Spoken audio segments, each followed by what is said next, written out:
So, thank you, Francesco.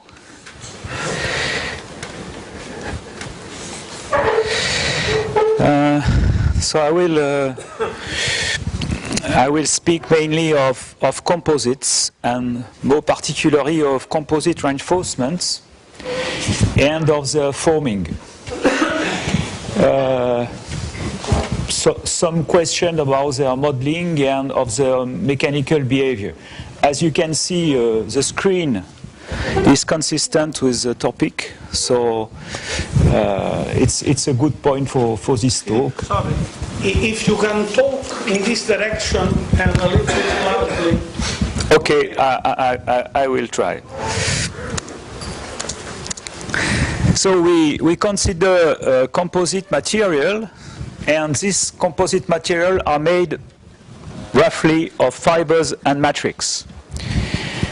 Fibers can be continuous or short, to be simple, and in this topic I will only consider continuous fibers, which are used for most loaded parts made of composite. Another point is that the matrix will not be considered.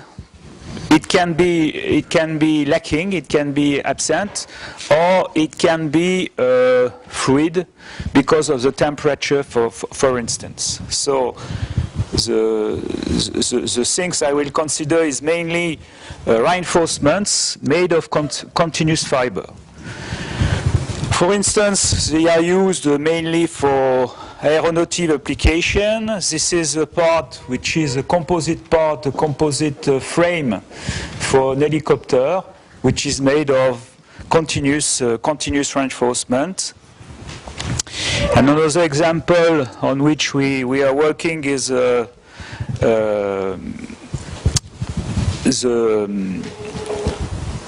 blade of a new motor.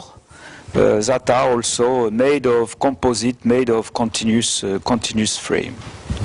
So these parts are made by RTM. RTM means resin transfer molding, which is a process in which the resin is injected on a dry reinforcement, on a reinforcement made of fibers.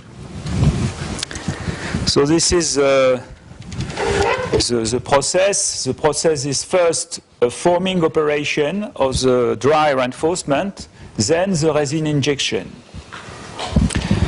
Another process is the forming of prepregs, which is also called thermoforming, where a prepreg is a material where you have the fibers and the matrix, but the matrix is not hardened. It can be heated and becomes fluid, and then it is thermoformed to obtain the part. So we look at these two processes, which are the forming of the preform, the forming of the reinforcement without resin, and the thermoforming, which is the forming of both reinforcement and matrix, but the matrix is fluid. So its mechanical importance exists, but it is not the main kinematics of the forming.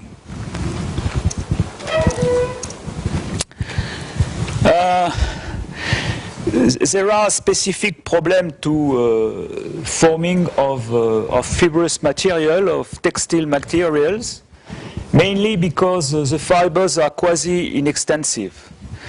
They are quasi-inextensive, and so the forming is due to shear, to in-plane shear, that permit to obtain a double curved part, a part with two curvatures. This is specific to this material, and the mechanical behavior is specific because there are possible slippage between the fibers.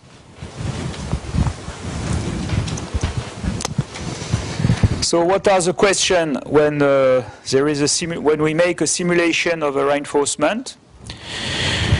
We want to know what are the conditions for the formability of the reinforcement, the condition for the process, for a good process, and something which is related, what are the defects, especially where are the wrinkles, are there wrinkles and where are they, also porosity and fractures. And another point which is specific to composite is what are the direction of the fibers? Where are the fibers? Because this is important both for injection, for permeability, but also for the mechanical properties of the final composite.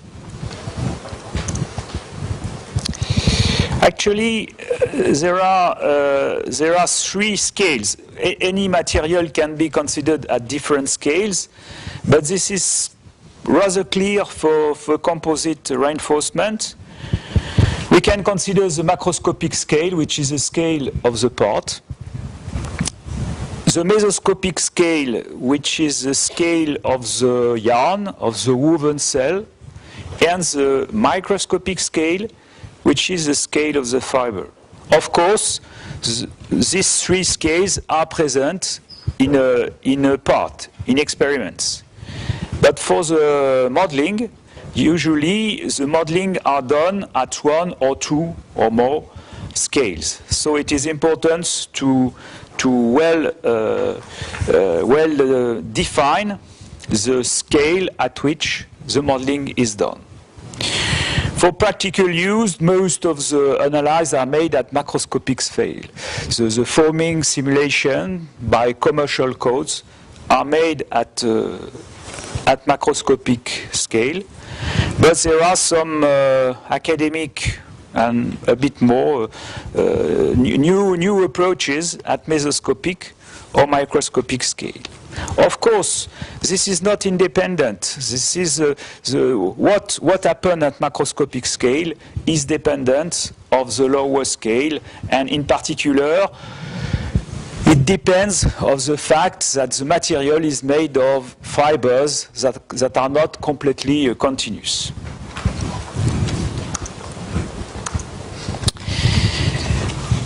There are many models that have been proposed at macroscopic scale. This is not simple because we are in the field of large strains and with very large anisotropy. So there are many models, many more than are given there. And to my opinion, there is no model which is widely accepted today. Some work is still needed.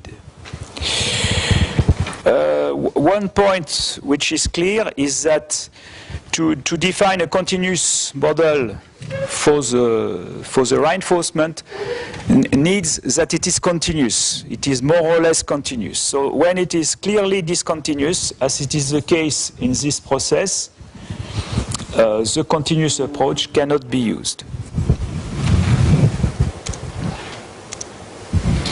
Some word about the specific test, rapidly. There are tests which are specific to textile reinforcement, especially biaxial tensile test. Because of the weaving, there is a G part of the curve which depends on the strain ratio. The bending is also very specific, and there are many studies on the bending today. Compaction is important, but the most studied loading, the most studied deformation is in plane shear. So in plane shear, there are many experimental, many modeling studies, and that is the reason for that is that it is the main deformation mode of the reinforcement. So there are two tests, the picture frame and the extension test. There are probably others, but these are the two main tests. And there has been, and there are still many experimental work on this test, and also recently, and many people in the room are in this field. There are many theoretical works that have been started or that have been made especially on the bias extension test. Actually, the two tests are quite different, because one is a test where the tension, the direction of the tension is constrained, and it is free in the bias extension test. So it's a difficult and interesting field for research, both experimental and modeling. This is a first approach I present for a scene, a 2D textile reinforcement, a 2D fabric. We have called that semi-discrete, but actually it is a stress resultant approach with stress resultants which are specific to fabric. So there are tension, in-plane shear and bending, and the corresponding virtual works. What is important and what is specific to fibrous material is that the bending is not connected to the membrane deformation. This is important because in usual shell or plate theory they are related. The advantage of this approach is that it is directly, the experimental value are directly obtained by three tests: tension, shear, and bending. With that, it is possible to define a shell finite element where the interior loads are obtained from these three different virtual works. This is an application case which has been done within a European project that corresponds to a bracket made by EIDS at this moment, with a punching with 6 blank holders. And the blank holders are necessary to obtain a useful shape, which is a tetrahedral shape without wrinkles. We can see there are many wrinkles, but they must stay in the part out of the tetrahedron. The interest of this case is that the forming test has been realized experimentally by EIDS, and we have been able to compare especially the wrinkling. And these wrinkles are not, we could think that these wrinkles are random, but they are not at all. They are quite repetitive, and we obtain 4 different tests, a simulation which is correctly in agreement with the experiment. Another test with the same approach to see what are the role of the different stiffness. So it is a fabric which is used by PSA, which is quite unbalanced. So one stiffness in one direction is 200 times more stiff than in the other direction. And an hemispherical forming is realized. This is experiments. And we can see that there is one yarn which is stretched, and the lengths are give a ratio of 1.8 between the two directions. If we consider only the tensile stiffness, in this case we have a rather good result with the ratio is good, but there is no wrinkle. If we want to introduce wrinkle, we need in-plane shear rigidities. With in-plane shear rigidities, wrinkles appear. That means solution out of plane, but with very small wrinkle, and very small and smaller than in reality.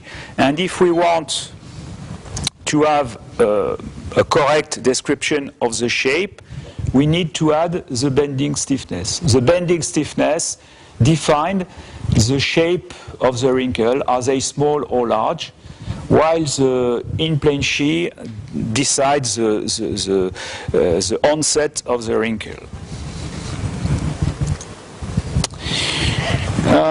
Let's come to 3D reinforcement. This is a type of reinforcement which is used for the motor blade, which is called interlock reinforcement.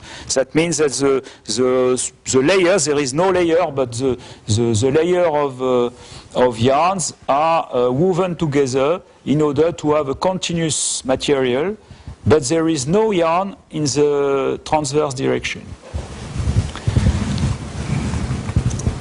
This is a potential hyperelastic model. This model is based on 6 invariants, which are related to the theoretical invariants, and they are chosen because they correspond to actual, to real deformation of the fabrics. 2 extensions, 2 transverse shear, a compaction, and an in-plane shear. This is a simulation made with this model. It is not too bad, but we shall see it is not too bad, especially the compaction in the where there is a blue line.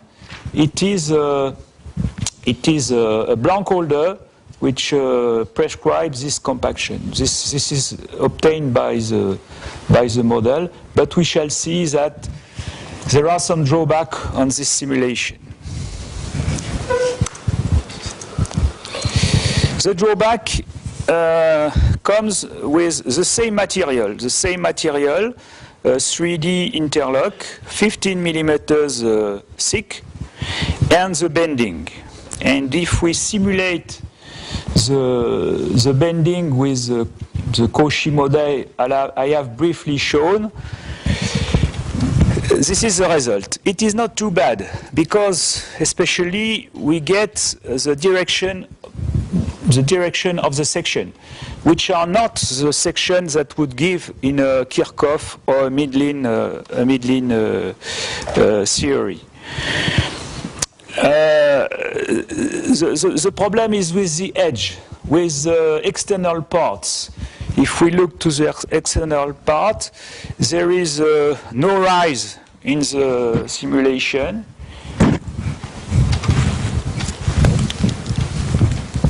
In this part, there is a rise there and not there. And also, if we look to the if we look carefully to the radius at the center, it is smaller in the simulation. Another case is the bias extension test, and this has been shown in a work with Francesco and Angela Amadeo. There is a transition area between the different zones of the bias extension test that is not given by the simulation. The simulation is correct, especially the load on the machine is good, the shear angle are good, but there is not this transition area. And third case, it is the hemispherical case I have shown previously. If we stop the simulation at 80% of the punch displacement, we obtain many wrinkles in the simulation. And these wrinkles are not real. They don't appear in the experiment. I will try to explain the difficulties with with the case of the 3-point bending and with a simplified model. Imagine we consider a very simplified model which is made of hinged bars. So this is bars, and these bars are hinged. This is one element made of 4 hinged bars, and the only deformation mode is the classical, the standard in-plane shear without load. This can be considered for our fabric. In our fabric, we have strong yarns in the horizontal direction, and we can consider that the thickness is also constant. So this is the results of the model made of simplified hinged bars. If it is in 3-point bending and the load displacement is prescribed. This is not so far of what we obtain with hyperelastic continuum. We have the same shape with the difference that we have supports which are circles, so that gives a little difference.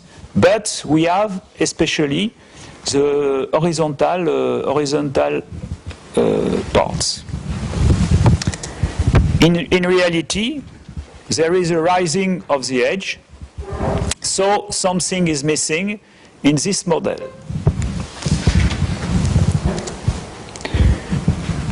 We know the sections are good. And what is missing? In fact, we have no transverse shear there, no bending stiffness of the bars. We have very weak shear stiffness for the continuum model. This is needed to have a good bending, but we have a local bending stiffness of the fibers. This slide is to show that the value of the shear stiffness is very low. It is very low. This is an experimental test on the reinforcement, 15 millimeters thick and 5 centimeters length, and we obtain 10 Newton for this test, which is very low for a very strong reinforcement. And this is what happened in this part of the bending. If we measure the bending load, we obtain 4 Newton, which is extremely small compared to the shape, to the size of the reinforcement.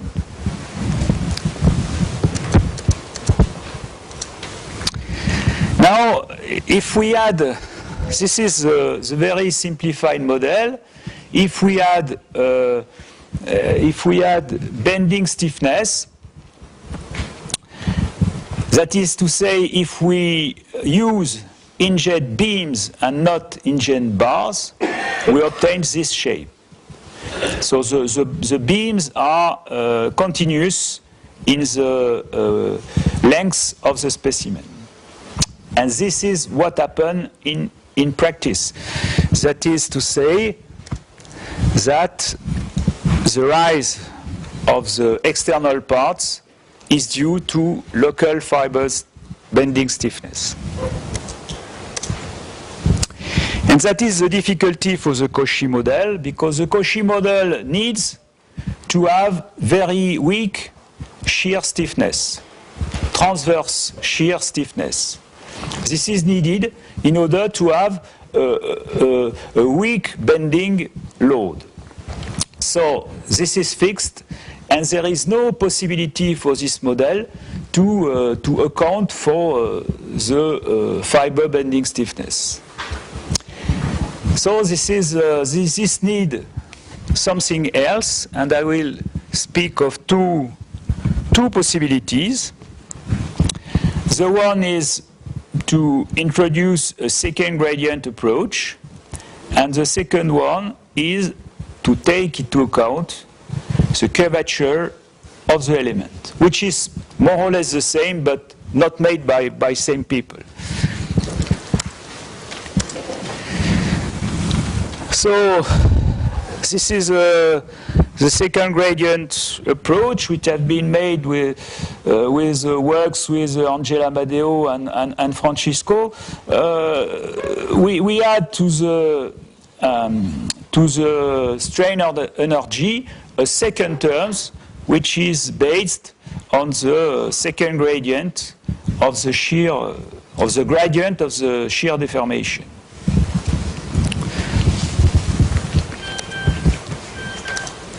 Another way to do, for me, I think it is very close, but it is to add in the, we have A nodes elements, and in order to consider the classical stiffness of 8-node element, we add interior loads, which are due to the curvature, and the curvature is computed with the neighboring elements. This is a standard, not standard, but it is a common way to obtain the curvature is to use the neighboring elements. And with that, we obtain a good shape.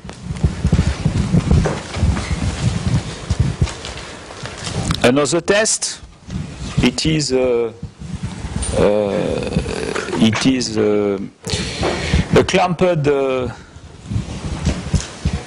clamped beam. This is the solution for the first gradient. This is the beam with the same materials than previously. This is the first gradient because we need low shear stiffness to obtain the bending. And if we add the effect of the curvature, we obtain this shape. This is the bias extension test.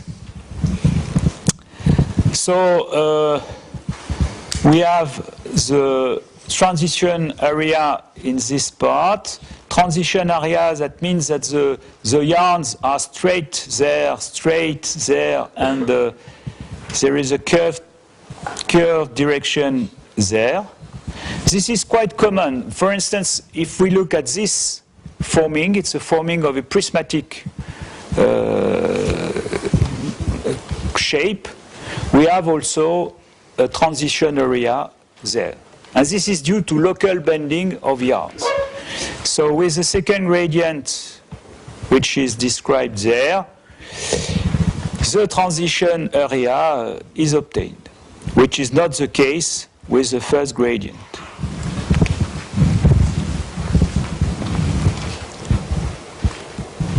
And the last case I have talked about is the hemispherical forming. At 50% of the forming, there are many wrinkles with the first gradient approach. If we add the curvatures, this can be avoided.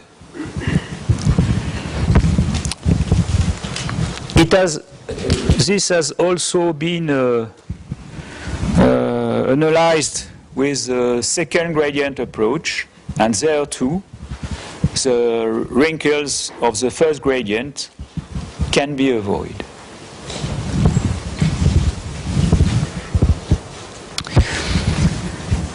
Another case, which is an unbalanced interlock fabric.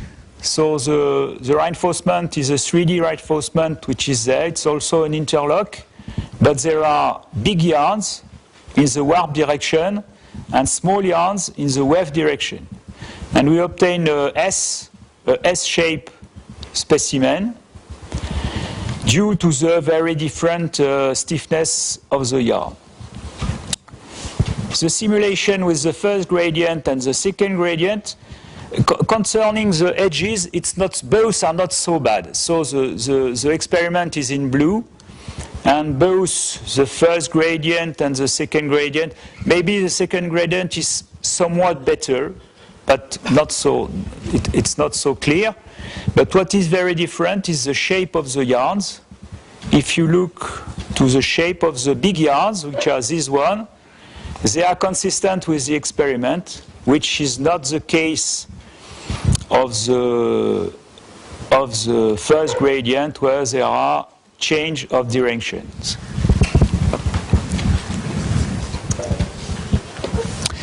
So I will change of direction. Now I will consider prepregs.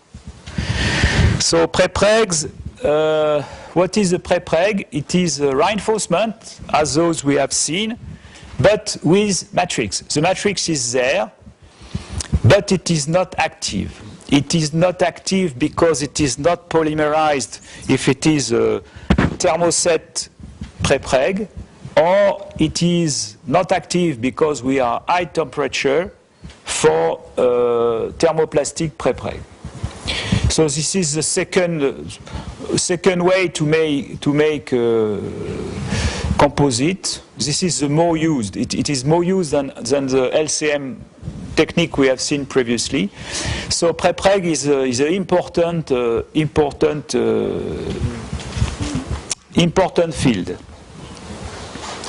So there we have a micro-CT image which show the reinforcement, but also the resin where there is no reinforcement. So we consider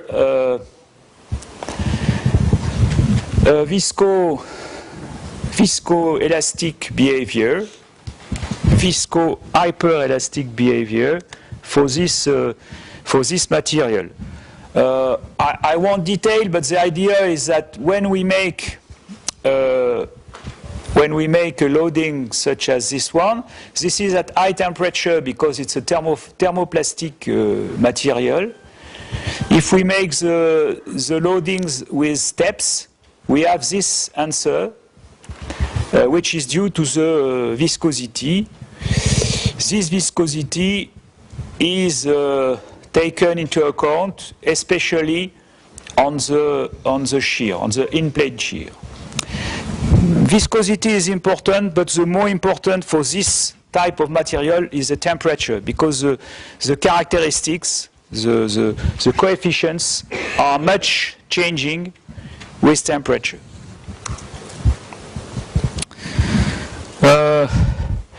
So actually, this is an experimental part which has been made by Plastic Omnium. It's a part of car. It's in automotive industry. And we have two steps. One step which is the computation of the temperature, and the other one is the mechanical calculation. The temperature depends of the tools, of the movements of the tools, and the mechanical behaviors depend mainly of the temperature. So we have to have different steps of these two computations. This is the simulation of forming of the mechanical simulation. This is the temperature. Temperature for different.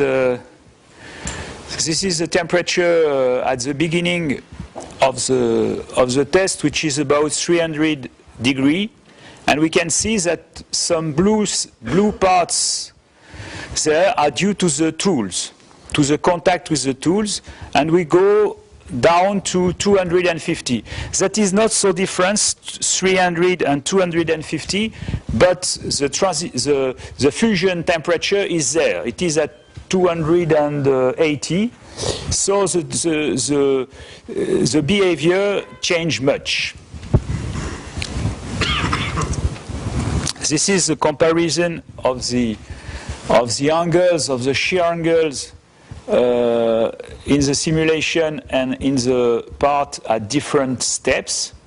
It is too small on the screen, but it is in good agreement. I will now come to mesoscopic scale. Of course, I have already told that macroscopic and mesoscopic and microscopic scale are present at the same time, but the simulations, the analyses, are made only at one or at two scales. So I will speak of this type of mesoscopic scale. So the yarns are considered as a continuum, and they are well described. We describe there only one unit shell, and this is a unit shell with much simplified in order to make forming, which is macroscopic approach using mesoscopic models. First, about the analysis of the unit shell. So this is a unit shell, and instead of making tests which are difficult, we can imagine that this type of simulation can be used as a virtual test. We can imagine. Just 2 words on the mechanical behavior. We can use the same type of mechanical behavior of hyperelastic behavior I have shown previously, but another approach is also to use hypoelastic behavior, and it is shown that it is necessary in this case to have an objective derivative which is based on the direction of the fiber. The advantage of this analysis is that in a yarn there is only one direction of fiber. The second point is the transverse behavior, and it is necessary to well describe the transverse behavior, and it has been shown that the spherical and deviatoric part can be separated. Spherical is the compaction, and deviatoric is the distortion of the transverse shape.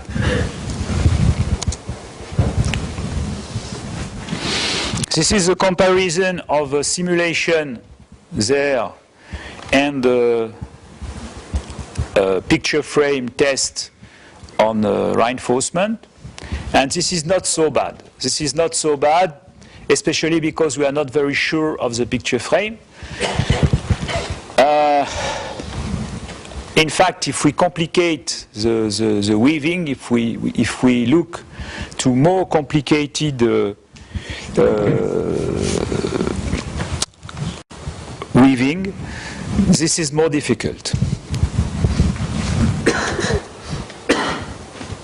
The result is interesting for the geometry, for the interior geometry. This is a tomography, X-ray tomography of the reinforcement. This is the simulation, and we can compare the shape of the two transverse sections. And we can see that it is good.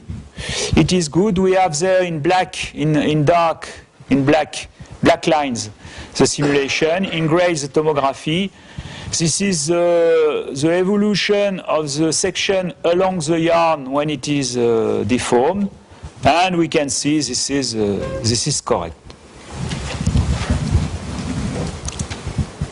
This has been used to compute the permeability. The permeability of reinforcement is a difficult field. Especially, it is very difficult in experiments because the result mainly depends on the type of test. So we can imagine that simulation is a solution, and the deformed shape, such as this one, can give the complementary part where there is a flow, and this flow can determine the permeability tensor. Now we can go to the forming with mesoscopic simulation. The idea is is to define a simple enough mesoscopic model in order to describe the forming. And the interest is the case where there are large slippage between the yarns. This is a case where there are large slippage between the yarns, and this has been done with two strong blank holders. It is something which has been chosen, but this arrives in some processes. For instance, this is a process where there is only one direction of yarn in some part. It's a thermoplastic forming, and this is what I have shown previously. It is a shape, a prismatic shape, global, and we have some problem of discontinuity of the reinforcement. So this is not correct, but it should be simulated. So this is a simulation based on the very simple shape of the unit cell we have seen previously in this case. So there are possible movement of the yarns, relative movement of the yarns, because of the nature of the analyze. And we can see, or we could have seen, that some things like this one are given by the simulation.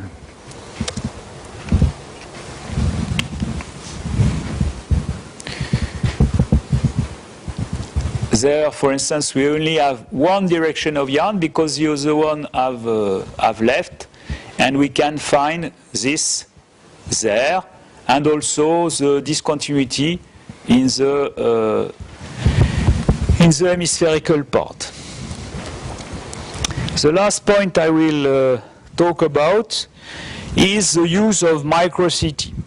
Micro-CT has become important for composite because it is a way to obtain the internal geometry of the reinforcement or of the composite.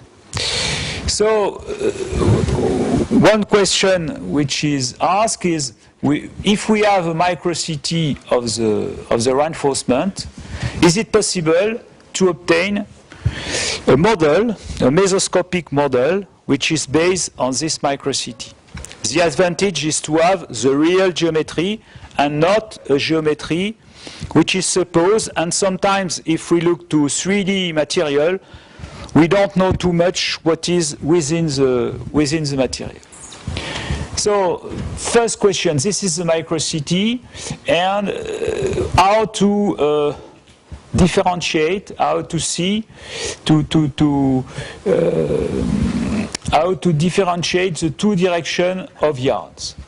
The first approach possible is a structure tensor, which is obtained from the gradient, from the derivative of the gray of the image.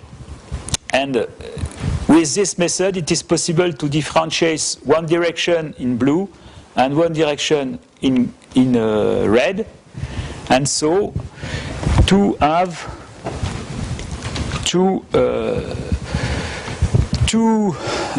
different type of solids, what is called segmentation. After that, it is possible to make a triangulation of the solids, for instance by tetraeds, but we prefer wedges, prism element for the yarns. A very simple example to see the advantage. This is a very good geometrical model made on a simple fabric, which is a twill fabric. And this model is made with a software which is called TextGen, and which gives a very good model. This is the model obtained by the tomography.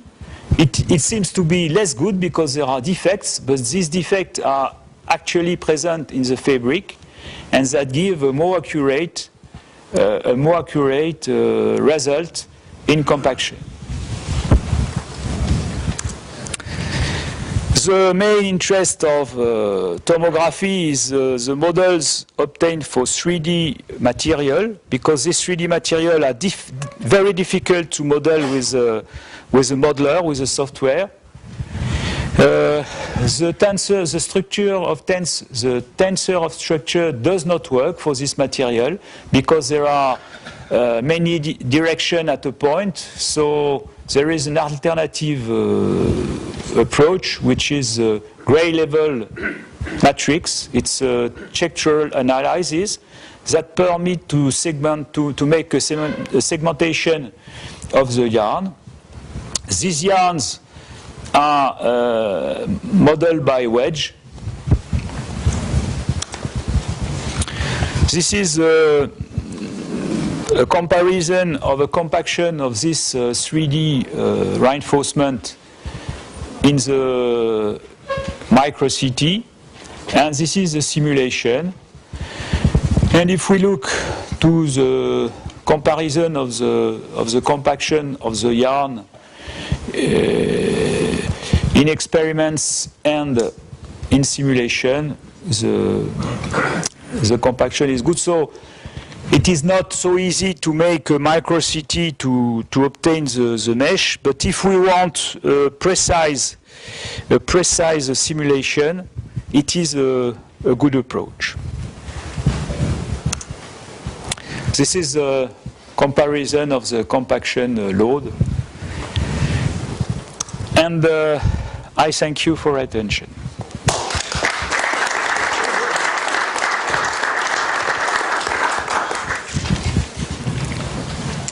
Questions?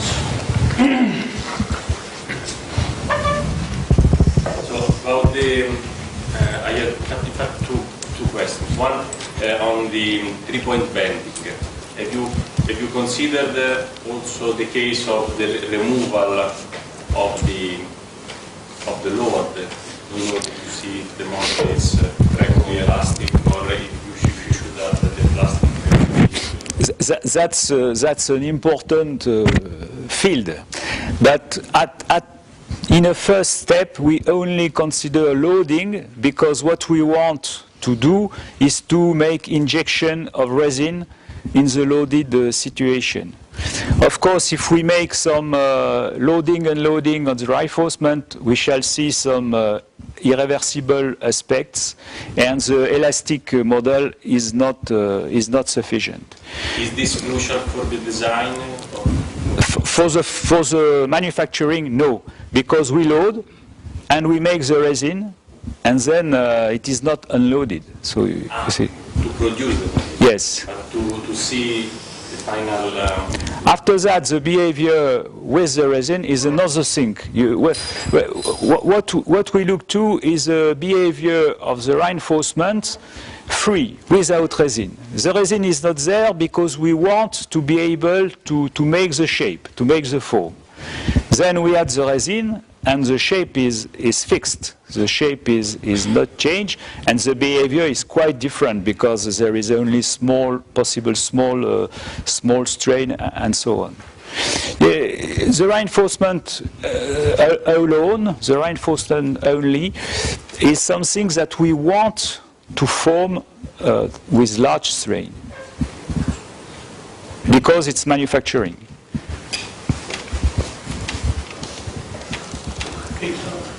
What about sliding of your fibers? There is some adhesion, friction. Yes, so How you model this? Sliding and friction is the main aspect of reinforcement behavior. But if you consider the behavior at macroscopic and even at mesoscopic way, the friction and the sliding is within the behavior.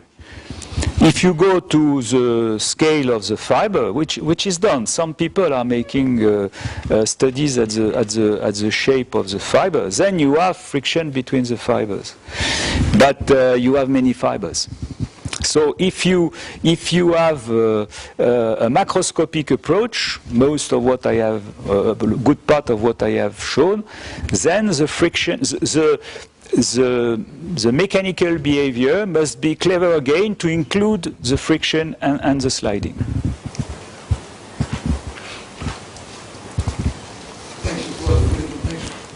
I would like now, if you have considered the contact between the yarn and how it is when you It's nearly the same question. The contact between the yarn is taken into account for the mesoscopic approach. At the mesoscopic approach, we have a set of yarns, and these yarns are in contact, and it is taken into account by the standard method in finite element codes.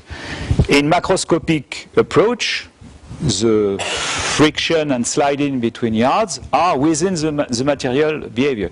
A macroscopic behavior must be clever, you know. It is not a simple behavior.